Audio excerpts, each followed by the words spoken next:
Tonight, though, we know that the deep state aggressively spied on the Trump campaign during and after the election. That's the biggest abuse of power. That's what we got to solve. And if we don't get to the bottom of it, we lose the country.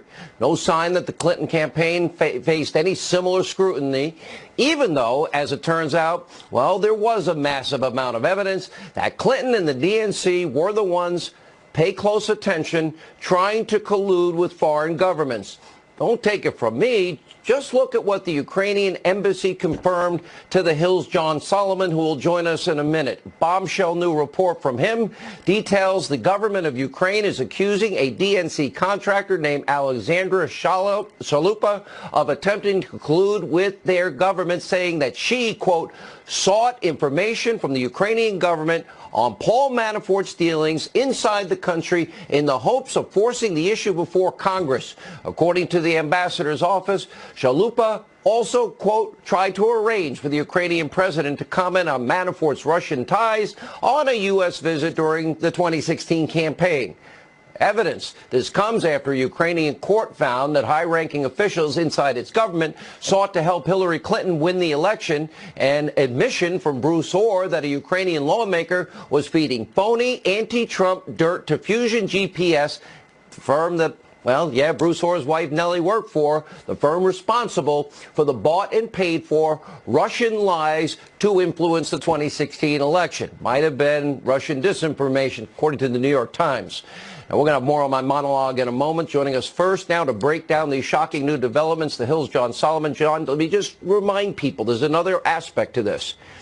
We played the tape. We have then Vice President Biden, who basically is holding $1 billion of American aid money hostage, saying, that's right, I'm leaving in 6 hours.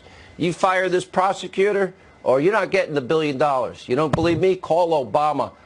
Prosecutor apparently was investigating his son, and his tactic worked. The prosecutor investigating Biden's son gave in to Biden's, well, let's just say pressure. Just as backdrop, tell us what you got.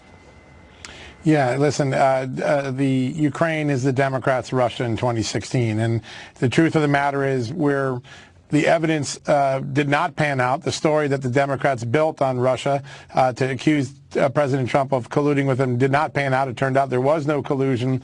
In Ukraine, you see clear evidence now that Democratic figures, starting with the Obama White House and now a Democratic National Committee contractor, were asking for Ukraine's help in building this story about Paul Manafort and trying to tar Donald Trump with it. And the ambassador is very clear about what happened. She came in, she had this plan to get this information, then she would break it in Congress and then try to get Donald Trump disqualified in the election in the fall. So they had an October surprise plan, so to speak, or maybe a September surprise. But the ambassador says this clearly happened, and one of his deputies told me Ukraine actually went and gathered all the evidence to see what they had on Donald Trump. The ambassador said ultimately they chose not to give it to this woman because they knew what she was asking was an unlawful intervention in the U.S. election. But pretty extraordinary that the party that gave us the Russia collusion narrative, the false story, was colluding itself with the Ukrainian, or trying to collude with the Ukrainian government. You know, John, all the people that are obstruction, notice that they never talked about, and this is the same time period, this is what makes it so interesting, they don't care about Hillary's obvious obstruction with intent. Right. The intent was to delete, destroy the evidence in a multitude of ways from the underlying crime that was top secret classified emails, a violation, felonies of the Espionage Act. They don't care about that, just like they don't care about, the lieutenant governor of the Commonwealth of Virginia, serious charges of rape and violent sexual assault. No I believers, but if they can bludgeon Kavanaugh, it matters. Now we've got real evidence of real collusion from a DNC staffer asking for it with a real email, and the Ukrainians admitting it. Where are all the other people? Where are all the colluder people? That's right. And she sends an email to the DNC later bragging about her efforts in Ukraine. So there's no way the DNC could say they didn't know what she was up to. She sent them an email boasting about it and predicting there was a big development about to come.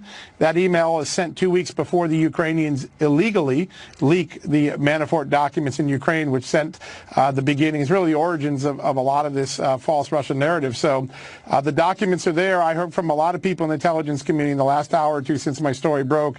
They had said they've heard this rumor for a long time. They were amazed that the ambassador finally confirmed it was true. And and there's more coming, by the way. And I always said, investigative reporter